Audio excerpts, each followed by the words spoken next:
السلام عليكم، عاملين ايه؟ يا رب تكونوا بخير. جايبه لكم النهارده وصفه سهله وسريعه وكمان مرطبه جدا. في الصيف مش بس عصاير و... وايس كريم وحاجات حلويات ساقعه، لا، ممكن نعمل سلطه خفيفه وفي نفس الوقت ساقعه كده، وبتتاكل كده جنب اي يعني هي طبق مقبلات بتتاكل مثلا جنب ورق العنب، جنب الكبسه. انا كنت عاملاها جنب اكله هنزلها لكم بكره، هتدعوا لي عليها. اول حاجه بقى عشان نبدا الوصفه دي لازم نجيب علبتين زبادي، ونجيب عدد الخيار اربع خيارات مبشورين. تقدري ان انتي تقطعيه مثلثات مكعبات زي ما انتي عايزه، انا بشرته بالمبشره. ومعايا عصير نص ليمونه، معايا شويه من النعناع المجفف، هفركه كده ما بين ايدي علشان اخليه باودر ناعم. وكمان معايا فص توم مفروم او فصين توم مفرومين، وشوية ملح ورشة كمون.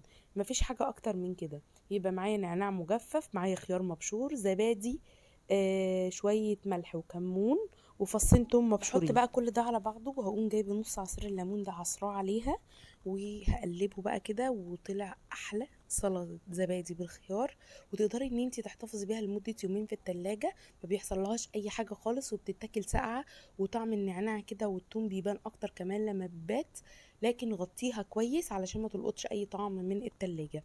بمكس كل ده مع بعضه كده، وهبدا احطه في طبق التقديم.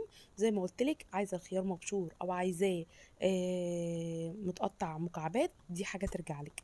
احط بقى في طبق التقديم كده، وممكن بقى تاكليه جنب ورق العنب.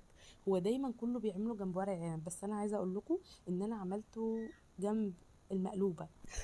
فكده انتوا كده عرفتوا فيديو بكره. عملته جنب المقلوبه، عملته مره جنب الكبسه وجنب البرياني، كان طعمه تحفه بصراحه. من السلطات اللي بحبها زي الدقوس، بس هي بحبها في الصيف اكتر، بتتاكل ساقعه كده، بتبقى مرطبه وبتبقى طعمها تحفه. وكمان بتبقى خطيره جدا، هي معروفه اصلا جنب ورق العنب، ورق عنب جنبه سلطه زبادي.